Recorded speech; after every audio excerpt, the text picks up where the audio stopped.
Let's talk Unforgiven then. Fire up the bikes and don the bone-coloured Terminator armour, because we're going to do a full review of the new Codex Dark Angels.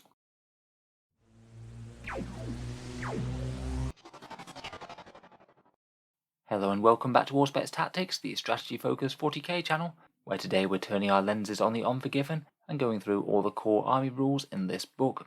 I'm afraid Crusade rules won't be featured today just because of brevity, but there really is quite a lot of stuff for the Dark Angels here, including their new Super Doctrine, extensive rewrites for the Stratagems, Warlord Traits, Relics, Psychic Powers and everything else, and just on the face of it, the Dark Angels are looking like they're going to be very strong indeed.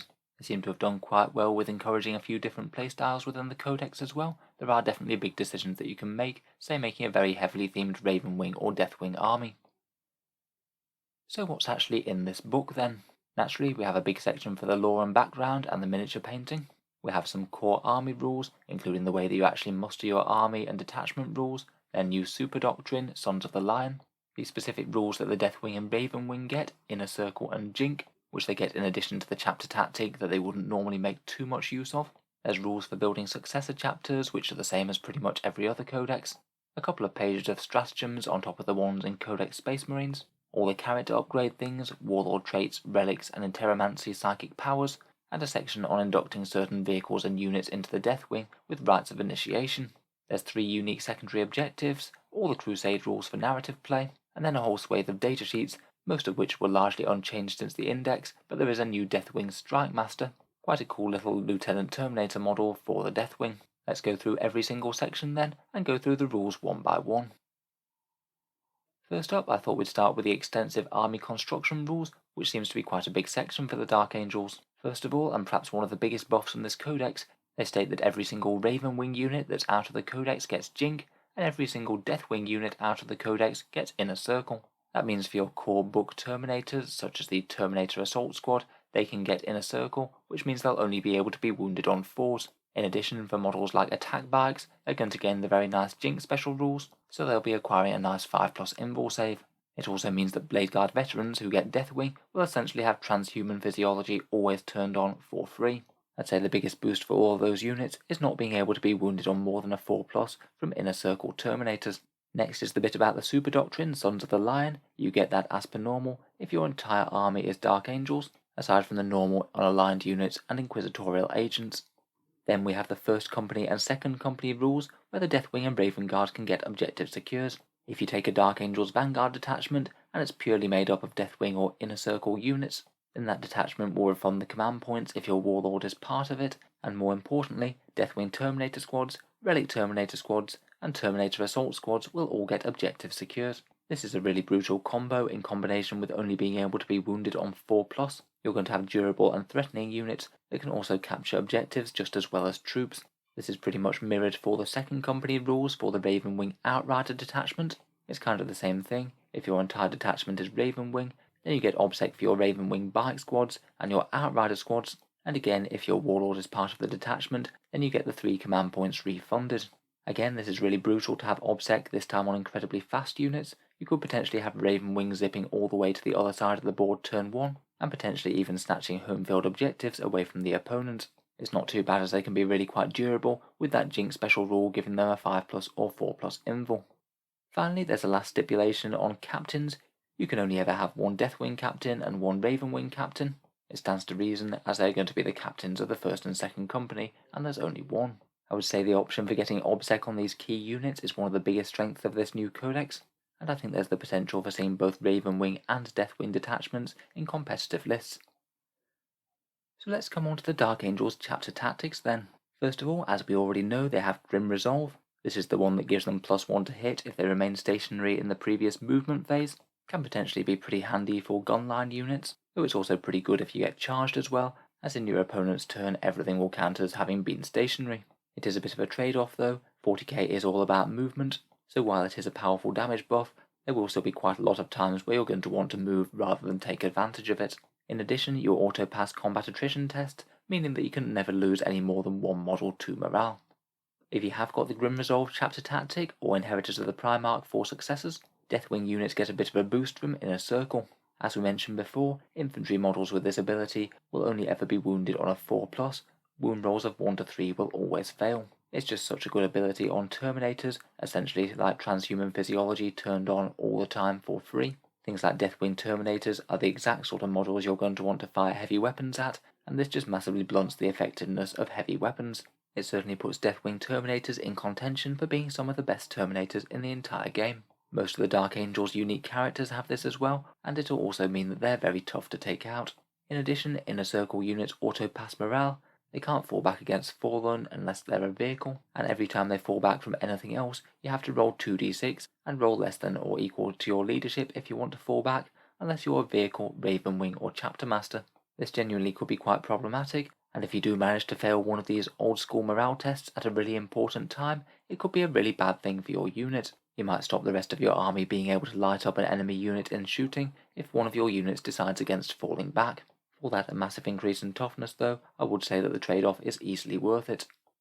For Ravenwing units, they all get this Jink special rule. You get a 5+ invul save against all ranged attacks, though you do lose this if you remain stationary in your previous movement phase. It basically means that you're always going to have to choose between Grim Resolve and Jink, though I suspect that Ravenwing models will usually want to be on the move and get this. That invul save is really quite useful on anything with 3+ armor, such as Outriders or attack bikes, and if your model advances, then you get a 4+ invul save against ranged attacks, making them even tougher to shift. This can be quite good turn 1 when the Ravenwing get their own unique doctrine, as we'll come on to now. So the new Dark Angel Super Doctrine is quite an involved one. This new Super Doctrine is split into 3 parts, though I don't believe any model in the Dark Angel's army can use more than one of them. In turn 1, when you're in the Devastator Doctrine, you get Speed of the Raven for your Ravenwing units. They all gain plus 3-inch movement, and you can shoot any weapons that you want to if you advance, but it's -1 to hit. It means that your Talon Masters could be going very fast and still be shooting those assault cannons and heavy bolters, or you could turbo boost with Outriders and still fire with their bolt rifles. It's not a bad defensive buff, as not only are you going excessively far with that advance move, but you also get that 4+ invul save with Jink. I'm afraid though I don't think that there are any advance and charge options in the Dark Angel's Codex, so you're going to have to choose between advancing and using this rule, or having a go at making a charge. Next for the Green Wing we have Fire Discipline, and this is usable on non-Deathwing infantry squads when they're in the Tactical Doctrine. This one lets your Dark Angel's Green Wing line infantry units shoot rapid fire and assault weapons even when they're in melee. It means that rather than fall back your gunline units from enemy units that are tagging them, you could just blast away at them, though you will be hitting on a 4+. The actual rule states that the models go to being Ballistic Skill 5+ instead, though with Grim Resolve and remaining stationary, that should go up to a 4+ under normal circumstances. It could certainly make your opponent think twice against tagging something like Heavy Intercessors, for example, if the squad's not only going to get their melee attacks, but also light them up with a whole load of bolt weapons in the next turn. Finally, the unique Assault Doctrine for the Deathwing is Implacable. This one applies to Deathwing Infantry and Deathwing Dreadnoughts. It's a melee damage buff, and you get to reroll wound rolls versus characters and any models with 8 or more wounds. I'd say this one can be very good if you are facing a whole load of vehicles, though against the majority of the characters you'll be wounding them quite well already, so I'd say it's only going to be a minor buff against them. Still though, certainly a nice to have. If your opponent has any big nasties, it'll make units like Deathwing Knights very good at taking them out from turn 3 onwards. I think that this is a really fun and fluffy Super Doctrine. I don't think it's particularly overpowered, as any of the units can only get the benefits once, and it really fits in with the fluff of the Dark Angels, Ravenwing moving up fast, then the main battle line engaging, and the Deathwing going in for the finishing blow. Next up we have a slightly weird rule called Rites of Initiation, which allows you to make certain models in your army into Deathwing. You can use it on your standard Captain for 20 points, weirdly the Primaris Lieutenant with a Storm Shield and Power Sword for 15 points, Dreadnoughts for 15 points as well, and then all the transports including Land Raiders, Repulsors, Storm Raven gunships, or anything else that can carry Terminator models for 10 points apiece. I would say in general this is most worth consideration on characters, as of course granting those Captains and Lieutenants Deathwing will mean that they can only ever be wounded on force, so it's quite a good durability buff. For Dreadnoughts, the only real thing that they get out of it is access to that Assault Doctrine, so a melee buff against vehicles and characters from turn 3 onwards, and to me I'm just really not sure that that's worth 15 points. The rest of the vehicles, as far as I can tell, just don't really get anything at all out of this. The only option it does let them have is to be part of that Deathwing Vanguard detachment without compromising the OBSEC of the Terminators.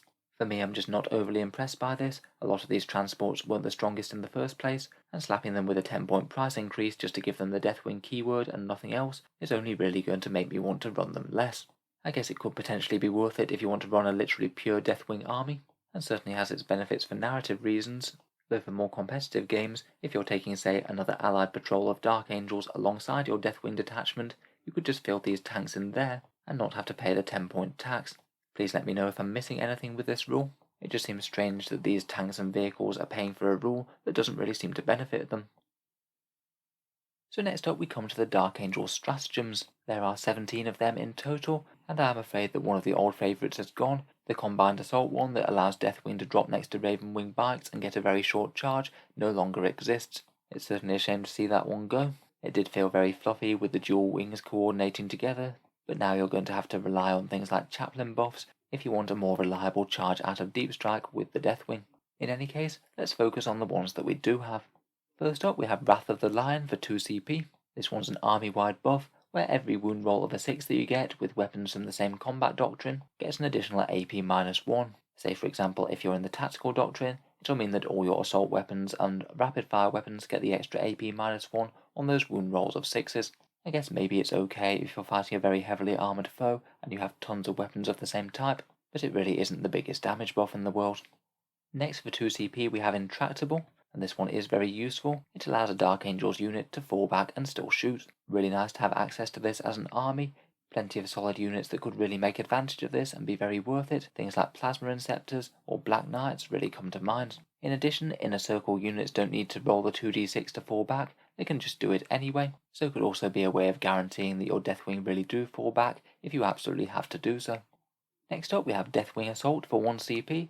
This means that when your Deathwing Terminators deep strike in, they can get +1 to wound with any of their ranged weapons that turn. If they're dropping in tactical doctrine, that could be really quite nasty combined with the amount of Stormbolter fire that they can put out. You could even combine that with Fury of the First, a +1 to hit and +1 to wound, which will pretty much guarantee that you chew through some hordes. Fairly strong and very easy to use. Next up for 1 or 2 CP, we have Full Throttle, and this is the Ravenwing one that allows them to move very fast in lieu of doing anything else. You use it on a Ravenwing unit that's already moved this turn, it can move another 12 inches, though it can't shoot or charge for any reason. You could use this to get absolutely ludicrous movement out of Ravenwing turn 1. I believe that would give you 35 inches worth of movement with their super doctrine, so they could be very easily contesting enemy home objectives turn 1 unless they're well screened. It costs 2 command points if you have a unit of 6 or more bikers in it, which is a bit of a theme with a few of the other Ravenwing stratagems. Next up we have Line Unbreakable for 1 CP. You use it on a Dark Angels infantry unit in melee, and any enemies targeting them can only hit them if they're in engagement range, so it leaves out anyone who's within half an inch of a model that's within half an inch. If your opponent is in any way bunched up and needing to fight in 2 ranks, then this could be a really powerful melee durability boost. In particular, it'll really help screw over any horde type units that try and kill the Dark Angels. I think this one's really quite nasty, really messes with the way that the fight phase normally works, and could be quite frustrating for your opponent if a bunch of their models just won't get in range to fight. Next for 1 CP we have High Speed Focus, which is another Ravenwing one. Any Ravenwing vehicle unit can get a 4+ invul save when your opponent tries to target it. They will typically be getting a 5+ invul save anyway, so it's a small but meaningful durability increase. Could be particularly handy for things like Dark Talons or Nephilim jet fighters that are zipping about enemy lines. You could potentially also combine this with Grim Resolve. If they remain stationary in the previous turn, then you could just think that they're going to use this when the enemy targets them, so they get +1 to hit when they shoot the enemy, and then also get the benefit of the invul save. Next for 2 CP we have No Foe Too Great to Subdue. This is one for Deathwing Knights, and when they're in melee with a vehicle or monster, they get +1 to wound and -1 AP on those Maces of Redemption. As they're really hitty in the first place, this could be overkilling quite a lot of circumstances I think, but they'll certainly do a decent amount of damage to any monster or vehicle in the whole game, and doubly so if they're in the Assault Doctrine, where they'll also get reroll wound rolls against them as part of their Implacable Doctrine. A little bit pricey at 2 CP, but nice to have about if you really do need the extra damage. Next we have a few standardish ones. March for Command, which allows your Sergeant to take a Relic. I'd say it's more of a fluffy upgrade than anything else, though you could think about doing something like a Mastercrafted weapon, just to make them hit really hard either at ranged or melee. There's Paragon of the Chapter, which allows you to take a second Warlord trait on the same Warlord, quite good for double dipping on a fighty character or something to boost your battle lines. And Honoured by the Rock, which allows your successor chapters to take one of the Relics of the Rock in addition to their standard special issue war gear. Back to Dark Angel's unique stuff, and we have Tactical Appraisal, One unit within 6 inches of your Warlord can choose its Doctrine for a turn, so if they're near the Warlord, it's basically a cheaper version of the Space Marine one that costs 2 CP. This could be really quite nice for some surprise shooting in melee with something to go into the tactical Doctrine, or maybe even just something like a Talon Master gaining a bunch of extra AP and being able to move a bit further. Probably going to be best on any really big unit out there, as it can be applied to any Dark Angels unit, including pretty enormous stuff such as a big unit of 10 Deathwing Knights if you wanted to get them to assault Doctrine early. Next, for 2 or 3 CP, we have another Ravenwing one called the Hunt, and this allows your Ravenwing units to do a pre-game normal move, which I think would be 14 inches under normal circumstances. I'm a bit unclear as to whether or not they'd get the plus 3 inches from the Doctrine as well. It happens at the start of the first battle round before the turn begins. In any case, they have to stay 9 inches away from enemy units, and if you go first, this will make a first turn charge with Ravenwing units pretty much childishly easy. A very solid option on a big unit of Black Knights, or maybe a unit of Outriders. Could also be handy for keeping one of your units safe if your opponent is just about to light them up on turn 1 with a whole bunch of guns. Next up for 2 CP we have Targeting Guidance. This one is a Land Speeder one, and a Land Speeder or Storm Speeder can nominate an enemy unit within 18 inches, and then the entire Dark Angels army will get +1 to hit against that unit. It's a good one for absolutely focusing down one scary enemy unit, and particularly good at countering anything that's -1 to hit. I will say that this doesn't necessarily work very well with Grim Resolve. You won't be getting the benefit of this and Grim Resolve at the same time, so I guess it's more of a buff to anything that wanted to move, particularly things like Deathwing or Ravenwing. For 2 CP, I'd say it's alright, could be really good if you absolutely need to kill one massive enemy unit in a turn, but I wouldn't say it's one to auto-use every turn. Next, for 2 or 3 CP, we have Swift Strike, which I think might be one of the nastiest ones in the book. Again, it's 2 CP if you're 5 models or less in the Ravenwing unit, or 3 CP if you're 6 or more. It allows you to fall back after fighting with a Ravenwing unit, meaning that you could potentially charge into the enemy, hit them with your Corvus Hammers or something, and then zoom backwards 14 inches, potentially to safety, and certainly out of range of your opponent hitting them back with melee weapons. And again, on top of that, there's also a fair amount of free movement as well, meaning you could potentially charge an enemy unit on the front of your opponent's battle line and use this to get significantly behind the battle line if you wanted to. Looks really solid on a Black Knight squad, Outrider squad, or Bike squad to me. Next, for 1 CP, we have Secret Agenda, and this one allows you to be a bit tricksy with your secondary objectives, hiding one of them from your opponent's sight, though you do have to reveal it as soon as you've scored points for it. You can only use it once, and you still do have to record the objective that you've gone for. They recommend writing it down and putting it face down on the table. Maybe it could be pretty handy for hiding that you're going for something like While We Stand We Fight, so your opponent doesn't just focus down your biggest units. Next, for 2 CP, we have Status Shell. This one allows you to make an attack with the Ravenwing Grenade Launcher, and if it scores a hit, then anything that isn't a monster or vehicle can't fall back. Really nasty if you're facing a mainly shooting opponent. You could use this on an enemy unit, make sure your Ravenwing ends the turn in combat with them, and then they're essentially hiding in melee, so your opponent won't be able to just focus all their guns on them. Quite good, though perhaps a little bit risky. If you do miss that shot, you've potentially just poured 2 CP down the drain. Finally, last but by no means least, is the return of an old favourite. For 2 CP, Weapons from the Dark Age will give you +1 damage to your plasma weapons for 1 unit. Now it does cost more than it did previously, and I think this does limit its potential somewhat. I think you're only really going to want to use this on a really big unit of plasma, either something like a max-size squad of Hellblasters, a big unit of Black Knights, or maybe a squad of Space Marine Plasma Inceptors. Going from damage 2 to damage 3 is really going to chew through units like Gravis Armor, and could well be worth it if you are fighting against 3-wound infantry. Overall, I'd say that quite a lot of these stratagems are very strong, and it's really useful to have all the options available, though there are quite a lot of 2 CP stratagems in here, so you will have to pick and choose somewhat. There's a lot of them that are really usable. Line Unbreakable is really annoying. The pre-game move with Ravenwing could be absolutely deadly, and fall back after melee with a Ravenwing unit could allow them to charge something and keep them completely safe. Moving on, let's talk about Dark Angel's Warlord Traits. Dark Angels have a few more than your standard. They have 6 standard ones, and then 2 for the Ravenwing and 2 for the Deathwing. Out of the standard ones, we have Brilliant Strategist, which allows a bit of Doctrine manipulation. You can use it on any Dark Angels unit within 6 inches of the Warlord, and it puts that unit back to the previous Doctrine, so Devastator if you were in Tactical, or Tactical if you were in Assault. Probably most useful to gain the Devastator Doctrine 3 turns in a row if you want it. Could maybe be quite nasty on something like a big Redemptor Dreadnought with those Gatling cannons, or maybe a Ravenwing unit allowing them extra movement and advance and shoot for the next few turns. Next we have Fury of the Lion, which is a 6-inch aura of +1 strength for all Dark Angels units, provided the Warlord made a charge this turn. I'd say it's a pretty good melee buff to nearby Dark Angels, though it is a bit conditional if you actually do manage to make that charge. It's probably going to be best on something that's really fast, like maybe a Ravenwing character perhaps, so at least you're highly likely to be making a charge each turn, and can support the other nearby units. Next we have Calibanite Knight, which is a melee buff to the Warlord himself. It means you'll always wound infantry and bikers on the roll of a 2+. Pretty solid on something with fairly low strength, maybe extra nasty to combo with the Teeth of Terror, so you'll have the Teeth of Terror wounding on 2s, or even just something like a mastercrafted power sword such as on the Indomitus Captain. Next we have a really interesting one called Stubborn Tenacity. It means that if your character loses its last wound, then it won't actually be removed until the start of the next turn, whether that's yours or the opponent's. It means if your opponent kills him in combat with a unit on the charge, he should always be able to strike back, and potentially holding up the enemy in terms of piling in and consolidating. I'd say this is an interesting mechanic, but I'm not sure it's really all that useful. You can still fight in death anyway for a couple of CP if it's vital. Next we have Decisive Tactician, which is a 6-inch aura, where all core units get +1 to advance and charge. This one really is pretty excellent for any sort of advancing assault unit. Could be nice on a Deathwing Captain coming out of Deep Strike alongside Terminator squads as well. You'd be able to get them all charging on the roll of an 8, which is quite likely if you have a CP reroll thrown in. Of course, certainly not bad on Ravenwing units as well, stacks even more mobility on top of their already great mobility, and doubles down on helping them get where they need to go. Finally, and a bit more bland, we have Honor the First Legion, which is a 6-inch heroic intervention move. Not terrible, but not one I would pick.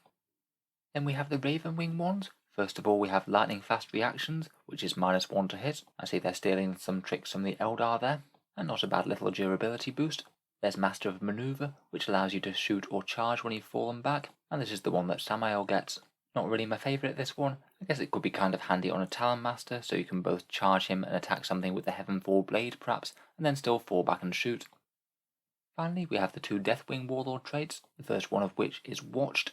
This basically lets you turn off any one psychic spell once per game. If the character's on the board, then you get to make a Deny the Witch attempt against any one spell, no matter whether it's in 24-inch range or further, and that Deny the Witch test automatically passes. That could be really annoying if your opponent absolutely needs to get one spell off. You could maybe think about removing the -1 to hit from Mortarion, or perhaps stop other Chaos Space Marines from moving again with Warp Time. It is only once per game though, takes an entire Warlord trait, and is of course useless against anyone who didn't bring Psychers.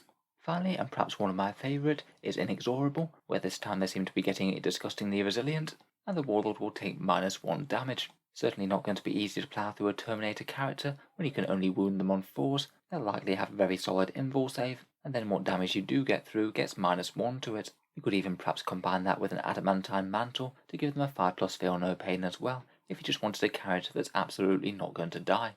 Overall, I think that quite a few of these are solid, though I think my favourite 3 are Brilliant Strategist for some Doctrine manipulation, Decisive Tactician for +1 to advance and charge, and Inexorable for that -1 damage.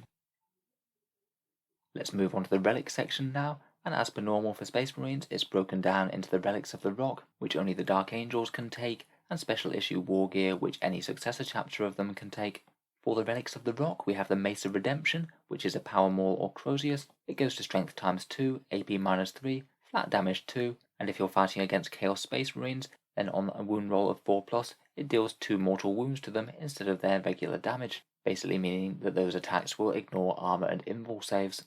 This could be quite a nice little boost for a fighty chaplain, maybe an interrogator chaplain, basically giving them a power fist to swing with without the -1 to hit. Next up we have potentially the strongest relic in the Codex, I think. The Pennant of Remembrance has changed a bit. You give it to a Deathwing Ancient, and in the command phase you select one core Deathwing unit within 6 inches of them, and then -1 damage for any attacks that target them. We've already said several times just how durable Deathwing are. This is just going to make that so much worse, and it's particularly brutal against any damage 2 weapons, which will mean that you need 3 hits to chew through a Terminator. Very solid, and pretty much the reason that you'd want to bring a Deathwing Ancient. The only downside is the relatively high points cost that model has. Next we have Shroud of Heroes for another defensive buff, just gives you -1 to hit in all circumstances. Not too bad for giving your character just a bit of extra durability. The Reliquary of the Repentant must be taken by a Ravenwing Biker. This one's a bit of a counter to enemy invul saves, meaning that any models within 3 inches reduce their invul save to a 5+, if they happen to have one that was better than that. It's a bit matchup specific, this one. It's really quite useful if you have big tanky enemy units with 4+ invul saves, but pretty much useless if you don't. Could be a good foil to help take down units with storm shields, or maybe something like Mortarium from the Death Guard. Next we have Foe Smiter, which is a Storm Bolter with 24-inch range. Assault 4, Strength 5, AP -1, Damage 2. It's not awful as relics go. If you keep it firing, it is likely to add up the casualty count over the course of the game, but it doesn't really do anything crazily special. The Eye of the Unseen is a 6-inch aura of -1 leadership, and if enemy characters are in engagement range, then they fight last. The leadership's a bit meh, and I'd be far more convinced about the fighting last thing if it was any units, not just characters. Again, I can't see many people taking this one. And finally we have the Cup of Retribution, which gives a chaplain a once per game litany that they auto pass, and any core units within 6 inches get +1 attack. I'd say this one's a bit borderline. It'll definitely give you a once per game decent fighty advantage, though you are passing up a regular litany for that privilege. Often I'm sure the Litany of Hates will have done you just as well.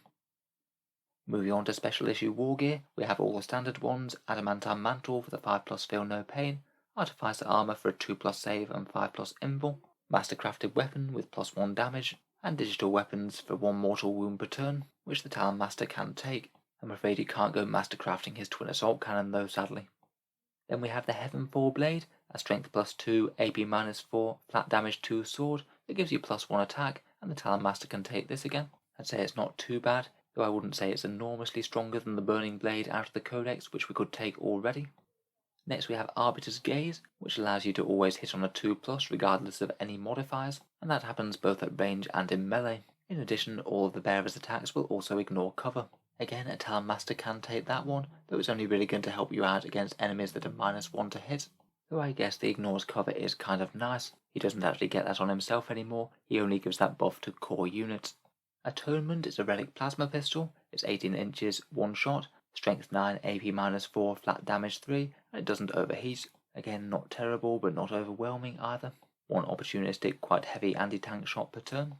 And finally we have the Bolts of Judgment, which swaps out your bolter fire for a single bolter shot. That bolter shot gets AP -2 and flat damage 3, and it always wounds on 2s if you're not targeting a vehicle or monster. Perhaps could be quite good use on an Eliminator Sergeant, where you could really try and stack some extra wounds on characters. Overall, for the relics, I think the Pennant of Remembrance seems the strongest, though it is a little annoying that it has to be tied to the Deathwing Ancient, which I'm not sure I'd want to bring otherwise. Otherwise, I would say that the rest are maybe a little bit run-of-the-mill, most of them very usable, but not giving you absolutely enormous advantages in-game, a fairly proportionate amount of damage or durability here and there. Next up we come to the Interromancy discipline though, which I think is one of the strongest parts of the Codex. First up we have Mind Worm, which is Warp Charge 6, an 18-inch range malediction. You pick any enemy unit, it takes 1 mortal wound, and it will also fight last in the fight phase. Pretty handy if it is an aggressive enemy melee unit that's going to be wanting to charge some of your Terminators or something. Getting the first strike could be really helpful and could let you win the combat. Aversion is Warp Charge 6, it's a 24-inch malediction, and again it's any enemy unit. They get -1 to their hit rolls and -1 to their attacks characteristic if they do happen to be within 6 inches of the psyker that cast it. Again, -1 to hit is quite a nice debuff, obviously going to be better if you can put it on any sort of massive enemy unit. If the enemy's got a big Death Star or super heavy or something, getting this off on it could be quite good. I think the -1 attack thing is a bit more situational. Most of the time you don't really want your librarians on the front line, but I guess it's quite a nice reactive defensive buff if they do manage to charge him down. Next we have maybe the strongest one, which is Righteous Repugnance, and it turns the melee of any Dark Angels unit up into something ridiculously scary. It's Warp Charge 7 and a 12-inch range blessing. Again, you can target any Dark Angels unit, and when you're in melee, you get to reroll the hit roll and reroll the wound roll. It's essentially old-style Gilliman rerolls for your Dark Angels in melee. This one really turns melee power right up through the roof, and it's great on basically any unit. Deathwing Terminators hitting on 4s with Power Fists will really thank you for this, and I think it's perhaps particularly potent on units like Blade Guard Veterans, who have high AP, high damage attacks, but they aren't all that strong, so getting to be able to reroll the wound roll on that is really, really powerful. For example, if you had 5 Blade Guard charge into a vehicle, on average they do around about 8 wounds without buffs. With this buff active, they do around about 16 wounds. There's pretty much nothing in the game that isn't going to be scared of them, at least somewhat. Between this and Permanent Transhuman, I think Dark Angel's Blade Guard Veterans are a unit to watch as well. Next we have Trephination, which is a Warp Charge 5 Warp Fire, and it's basically a bit superior to Smite. The closest enemy unit takes D3 mortal wounds, and if your psychic test was greater than their leadership characteristic, then they take 3 mortal wounds instead. Then this plus smite won't do you too badly. Finally, we have 2 that really mess with how your opponent's army functions. Engulfing Fear is Warp Charge 7 and it's a 24-inch malediction. You target an enemy unit, they get -1 leadership, and far more crucially, lose the objective secured special rule. It means that if you did have some enemy units that were on a midfield objective, you could potentially remove Obsec for them, and potentially get Obsec Terminators or Ravenwing Bikers, and snatch the objective right off them. I don't think it would necessarily make the biggest difference in most games, but every so often when it does, you could generally get more victory points through this. In addition, if you do roll really quite high and the psychic test beats their leadership, then the unit also can't do any actions, and if they were doing an action, then it fails. I'd say that actually going for this is kind of situational, but if you ever do prevent an action by doing this, then again that could be a path to a few more victory points less for your opponent. Finally, we have Mind Wipe, which is also Warp Charge 7, and it's an 18-inch malediction. The enemy that's targeted will lose 1 Aura type ability until the start of your next psychic phase. Most armies in the game have at least some Aura abilities that are really powerful to how they function. I guess one of the most optimal things might be turning off, say, Gilliman's Reroll Aura, though it could be really nice for any defensive auras as well, say like an Apothecary's Feel No Pain type save aura if you're playing against Loyalist Space Marines. Overall, I think the Interromancy discipline is really strong, and I think it has the potential for every single one being decent. I'd say Righteous Repugnance really does have my vote as the best though. You're taking one unit's melee power and pushing it absolutely through the roof. Next we have 3 unique secondaries for the Dark Angels, which they can pick instead of some of the book options. Dark Angels seem to have done particularly well out of the unique secondaries, and I think that 2 of them are really quite usable. First up we have Martial Interdiction, which I'm a bit less of a fan of. This one's a purge the enemy objective, and it means that you're basically trying to hunt down one of your opponent's characters. Your opponent picks 1 character model, you get 6 victory points if you kill it by the end of the game, plus 3 victory points if it's killed by an Inner Circle unit, and plus a further 6 victory points if the unit that killed them is alive at the end of the game. It's certainly not unachievable, but your opponent could make it quite hard for you to do this. They get to choose the character that's going to be targeted, and of course they'll both make it hard for you to kill them, and then they'll know to really go after the unit that has killed them if they do fail. Unless you're pretty comfortable that you're just going to sweep the opponent's army aside, then I'm not sure that this one is the best pick. However, the next one is Death on the Wind, which is a no mercy and no respite objective, and this one is almost an auto-include if you're playing a full Ravenwing army. You basically get 2 victory points for every unit destroyed by a Ravenwing unit, provided that Ravenwing units moved more than 12 inches in the same turn, or it made a charge move. Ravenwing units are likely to be doing this pretty much every single turn, and every unit you kill with things like Dark Talons, attack bikes with multi-melters, or charging things down with Outriders or Black Knights is all going to be scoring you victory points. Provided you can take out a decent chunk of the enemy army, this one's likely to do you well. Even if you only have a few Ravenwing units, provided you use Black Knights really intelligently, you could potentially be killing multiple units per turn, so this one could still be a really solid option, provided your opponent has a fair few fairly easy units to take out. Finally, and perhaps one of the easiest, we have Stubborn Defiance, which is a battlefield supremacy one. Your task here is to hold 1 objective with 1 Obsec Dark Angels unit, ideally all game long. The challenge here is really going to be, can your opponent debunk you from your chosen objective on any one turn, and if they can't, then you're going to score max victory points. If you hold it for 2 turns, then you get 2 victory points. If you hold it for 3, then you get another 3, and then 4 and 5, you get another 5 victory points each. Against some armies, this is just going to be really easy to achieve. If you wanted to near enough guarantee it, you could maybe just park 10 heavy intercessors on that objective. Make sure you screen it out well with all of your damage dealing units. Your opponent likely won't be able to get near, and even if they do, it's going to take a lot of effort to chew through a whole load of Gravis armor on the objective. Even if you lose the game and your army's tabled, they might not be able to peel you off that objective until very late. You could still easily score 10 points for this, even if they take you down on turn 5. I think that both Death on the Wind and Stubborn Defiance are really strong, and are definitely going to make Dark Angel's objectives easier on the secondaries front. So finally, let's take a quick tour through the Dark Angel's datasheets then. On the whole, these haven't really changed very much from the indexes, though now we have all the context of Stratagems, Warlord Traits and Relics. It does mean that we can see them in a bit of a new light. First up we have the HQ choices. Azrael is 170 points. If he's your Warlord, then he'll give you plus 2 CP, and the Lion Helm still gives you that excellent aura of 4+ invul saves on bikes and infantry units within 6 inches. He'll give you those full Chapter Master rerolls, Deny the Witch from the Watcher in the Dark, and is fairly proficient in close combat as well, with Strength 6, AP -4 and Damage 2. If you're building a Dark Angels castle type list, then he's a really good choice to be in the centre of it. Lots of buffs to lots of units, both from an offensive and defensive point of view. He's also not even trivial to kill, as he's got a 2+ save, a 4+ invul, and can only be wounded on 4s thanks to Inner Circle. Next up we have Belial for 140 points.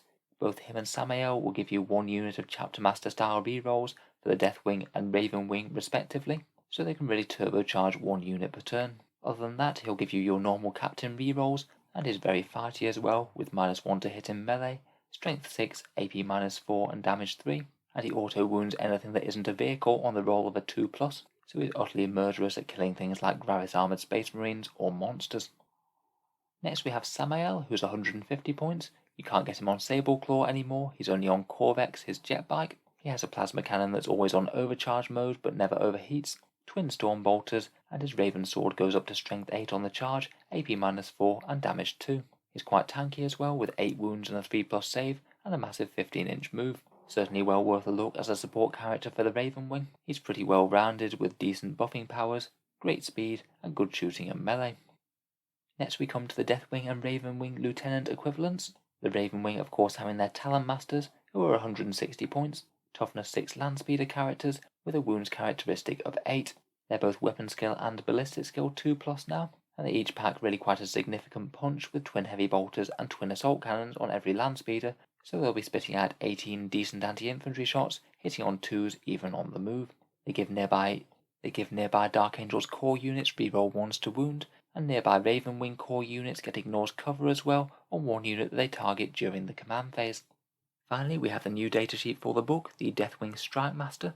He's a 95-point Terminator character with 5 wounds and 3 attacks, and he gives Lieutenant style rerolls to all Dark Angels units within 6 inches. He's actually got a fair few options war gear wise. Most interestingly, he can take a Mace of Absolution, essentially the Thunderhammer that doesn't have -1 to hit, and he'll only pay an extra 10 points for the privilege. He can take a Storm Shield as well for an extra 5 points, which isn't too bad when you have Terminator armor. He seems like quite a cool and efficient choice to me if you did want a deep striking Terminator character but didn't fancy Belial. Moving on to the other characters, we have Captain Lazarus for 110 points. He's a Primaris captain, and his sword is Strength 6, AP -4 and damage 2, and gets twice as good against Psychers. He is a fairly standard Space Marine captain with a couple of special rules. He gives you a 6-inch aura of 5+ feel no pain against mortal wounds, and when he's slain in close combat, he gets to have 1 last round of attacks at the enemy that killed him, so might well be able to drag them down with him. If I was taking a standard Space Marine captain to buff a battle line, I think he'd quite certainly be worth a look. You don't really pay all that much extra for those quite cool special rules. Next we have Ezekiel for 125 points. He's the Dark Angels Chief Librarian, and his power sword is Strength +2, AP -3, damage D3, and it goes up to damage 3 versus Heretic Astartes. He gets a 4+ invul, which will certainly keep him safe alongside Inner Circle. He grants an aura of 6 inches of Shock Assault always being on, which could potentially help out nearby melee Dark Angels in protracted combats, and perhaps most importantly, he gets +1 to cast those Interromancy spells, which could be quite relevant as quite a lot of them are fairly high warp charge at warp charge 7. Again, I think he weighs up fairly well versus standard librarians. The +1 to cast is the biggest deal in my eyes, though being a bit more fighty and a bit more survivable is no bad thing either. Next we have Chaplain Asmodai, who's 130 points, and to be honest I feel he's a bit more underwhelming compared with Interrogator Chaplains, or indeed normal Chaplains. He is not a Master of Sanctity and can only recite 1 Listening, and I'm not sure his special rules are worth the extra points. He gets +1 to cast the Litany of Hate, which is a bit more reliable. Enemy units within 6 inches count as being less than half strength, and he does get 1 additional attack in melee with the Blades of Reason, a bit of a weird weapon which is Strength +1, AP 0, but damage 2d3. For me, I'd be a bit more likely to stick with a normal Chaplain or these Interrogator Chaplains. The Interrogator Chaplains, now we mention it, are basically similar to normal Space Marine Chaplains, but actually have quite a decent access to a lot more gear than their standard brothers, including the option to swap out their bolt pistol with any weapon on the melee list, so could take Thunderhammers if you wanted to.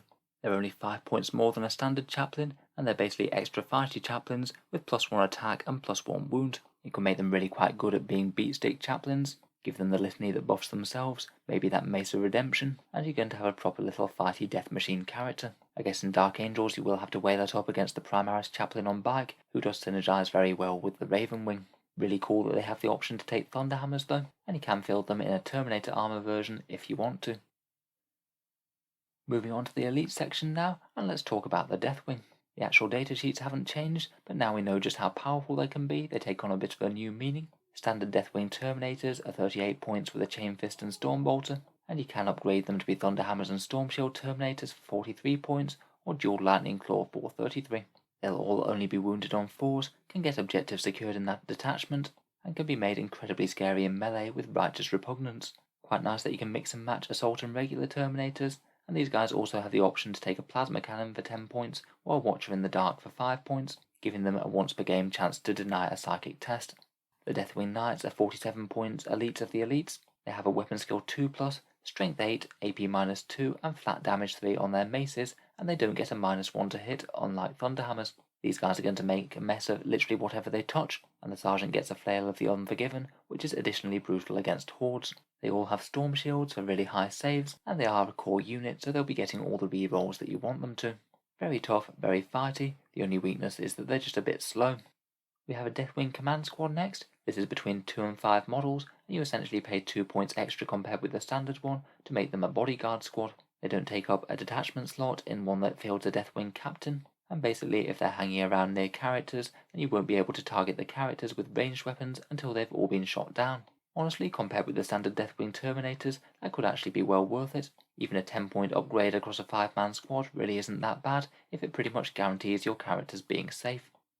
Finally, we have the Deathwing Command Squad options. The Apothecary is 100 points, quite handy to have an Apothecary that can deep strike, and he's going to be that bit harder to snipe with Terminator armor and only being wounded on 4s. He's got a Stormbolter, but no melee to speak of, so he is very much a support character, not a damage dealer. The Deathwing Champion is 80 points. He gets himself a Halberd of Caliban, a Strength 7 AP -3 Damage 2 Power Sword that has a special rule that if he's fighting 10 or more models at once, he'll get an extra 3 attacks with it. Much like the normal company champion, he gets a 6-inch heroic intervention, fights first against characters, and like the other characters, he has the command squad special rule, so he doesn't take up a detachment slot if you're bringing him alongside a Deathwing command squad. Finally, there isn't a datasheet for the Terminator Ancient in here. You have to use the one out of the standard Codex Space Marines, and he'll cost you 100 points. Basically, the main reason to run him will be to get that excellent Pennant of Remembrance to make your Terminators not die. Out of the Deathwing, I can certainly see standard Terminators and Deathwing Knights being used quite a lot. I would see the command squad as an option instead of Deathwing Terminators, and a bit of an upgrade for them if you want to protect characters. And the combination of a Deathwing Apothecary and Terminator Ancient with Pennant of Remembrance could make your big squads of Terminators just ludicrously hard to remove. Next up, let's focus on the Ravenwing elites, and here we have the Black Knights and their command squads. Black Knights are 40 points, come in squads of 3 and 10, have 3 wounds, 2 attacks, and they're inner circle bikers that come equipped with plasma talons, basically assault plasma weapons with 18-inch range. You'll certainly want some rerolls of 1s near these guys so they don't cook themselves, but either with overcharging or weapons of the Dark Age, they're going to be making a nasty mess of elite infantry. You can take a Corvus Hammer on any model for an extra 5 points to give them some decent melee. They gain a flurry of low strength attacks, strength +1, AP -1 and damage 2. Sorry, a small typo on the AP there. I think most of the time you would be wanting to take those Corvus Hammers. They're very likely to be able to get where they want to, and to be able to engage enemies that really don't want to be charged. From there we have the Ravenwing Apothecary for 100 points. Very pricey, but having his ability to resurrect bikers from the dead means he could easily pay for himself in a couple of turns. The Ancient are maybe not quite as convinced about in a Ravenwing army for 100 points as well, and the Champion's sort of a very cheap fighty Ravenwing character with a mastercrafted power sword, and those same 6 inches heroic intervention and fights first against characters options. I think it's quite interesting that all these command squad options can take a Ravenwing grenade launcher for free. It could be a good way to use that stasis shell stratagem and make one unit unable to fall back. In any case, the Black Knights are looking like a really solid unit to make the most of the new Ravenwing rules. Easy first turn charges, fearsome shooting, and pretty decent melee as well, exactly where they need it. I'm certainly a lot more tempted by the Ravenwing Apothecary compared with the other 2 command squad options. Finally, let's just run through the other Ravenwing options. There are another 4 in the Codex, otherwise things like bike squads, attack bikes, outriders and landspeeders all use the standard datasheet options in Codex Space Marines, and they'll all gain the Jink special rule now, so will be that bit hardier when they're on the move. I think Ravenwing bikers are particularly looking interesting, quite a hardy unit with the potential to have OBSEC if you want to build around it. And even just with the pre-game move, they could really annoy your opponent by screening and move blocking things, or charging things and locking them up that really don't want to be charged. Attack bikes provide some really hard-hitting melter fire, they're not too far behind Eradicators, and having a 5+ invul save could really help you choose them over the Gravis boys. Focusing on the options in this codex though, we have the Ravenwing Dark Shroud. It's 130 points for a land speeder with 9 wounds and toughness 6, and it gives any Dark Angels unit within 6 inches a -1 to hit, so it's going to make the battle line a lot tougher as they advance up the board. You could think just about advancing it every single turn to get that 4+ Jink save, so it's not going to be too easy to take down in itself either. Maybe still a little bit borderline for how much it costs. It's not exactly cheap, and it's not going to be doing too much damage either. But if you can manage to keep it safe, then it's going to pay some dividends against shooting armies. The land speed of Vengeance is 120 points, or an extra 5 points if you want an assault cannon, and it gets that enormous plasma storm battery with 36 inches, heavy 2d3, strength 8, AP -3, damage 2, and of course you can overcharge it for strength 9 and damage 3. You're not going to be able to get reroll 1s to hit with captains as it isn't a core unit, so you do have the chance of taking some mortal wounds. Every roll of 1 will cause 1 mortal wound to your land speeder. It's pretty fast, fairly hard hitting, though despite Jink and 9 wounds, it is still point for point fairly fragile. Not 100% sure if it's going to be the most competitive unit ever, but I could imagine these being fairly frustrating to play against if they were flitting around at maximum range, picking and choosing their targets, and trying to hide from the majority of enemy return fire.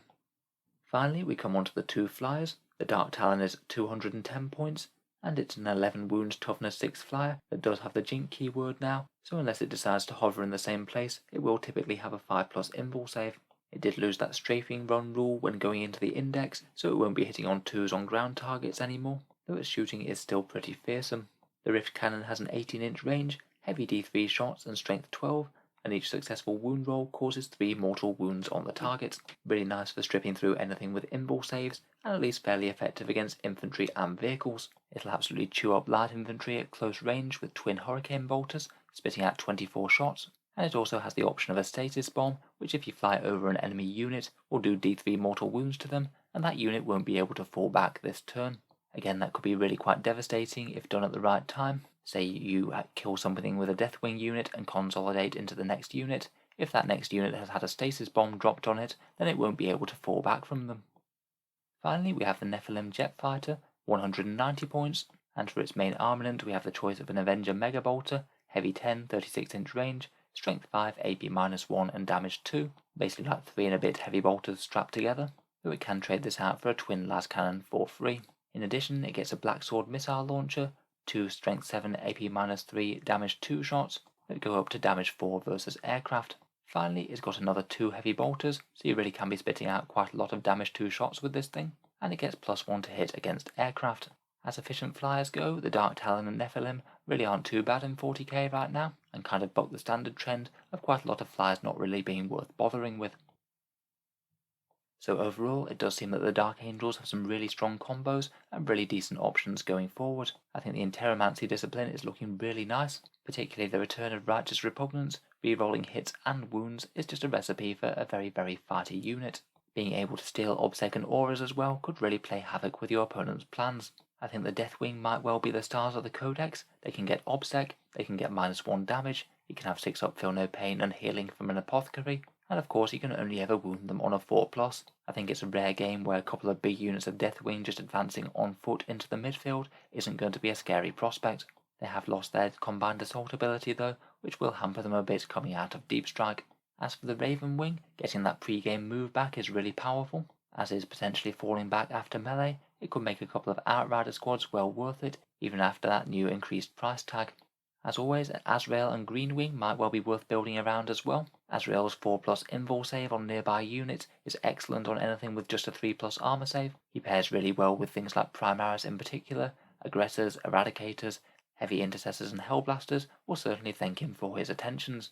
Finally, it's quite fun to see Weapons of the Dark Age come back. It means that a big squad of Black Knights or Plasma Interceptors will certainly be worth considering in a Dark Angels army list, just dropping in and nuking a whole load of things with damage 3 plasma weapons. I'll be really interested to see what sort of builds come out of this, how it stacks up against the competition at the moment. My inkling is that we're going to be seeing quite a lot of bone-coloured Terminators on the table.